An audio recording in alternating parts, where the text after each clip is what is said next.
Bhagavad Gita chapter 2 பதம் 66 நாஸ்தி புத்திர்யுக்தஸ்ய ந சாயுக்தஸ்ய பாவனா ந சாபாவயதஹ சாந்திரசாந்தஸ்ய குதஹ சுகம் ந அஸ்தி இருக்க முடியாது புத்தி உன்னத அறிவு அயுக்தஸ்ய கிருஷ்ண உணர்வுடன் தொடர்பில் இல்லாதவன் ந இல்லை ச மேலும் அயுக்தஸ்ய கிருஷ்ண உணர்வில்லாதவன் பாவனா நிலைத்த மனம் அதாவது ஆனந்தத்தில் ந இல்லை ச மேலும் அபாவயதஹ நிலை பெறாதவன் சாந்திஹி அமைதி அசாந்தஸ்ய அமைதி இல்லாவிடில் குதஹ எங்கே சுகம் ஆனந்தம் பரமனுடன் அதாவது கிருஷ்ண உணர்வின் மூலமாக தொடர்பு கொள்ளாமல் திவ்யமான அறிவையோ கட்டுப்பாடான மனதையோ அடைய முடியாது.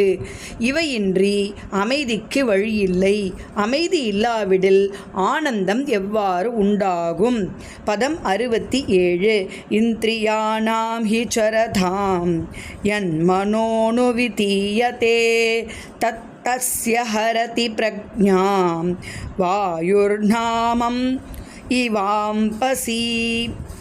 இந்திரியானாம் புலன்களின் ஹி நிச்சயமாக ஷரதாம் அலைபாயும் போது யத் எதனுடன் மனஹ மனம் அணுவிதீயதே நிலையாக ஈடுபடுகிறது தத் அது அஸ்ய அவனது ஹரத இழுத்துச் செல்கிறது பிரக்ஞாம் அறிவு வாயுஹு காற்று நாவம் படகு இவ போல அம்பசி நீரில் நீரின் மீதுள்ள படகை கடுங்காற்று அடித்துச் செல்வதைப் போல அலைபாயும் புலன்களில் ஏதேனும் ஒன்றின் மீது மனமீர்க்கப்பட்டு விட்டால் அந்த ஒரே ஒரு புலன் கூட மனிதனின் அறிவை இழுத்துச் சென்றுவிடும்.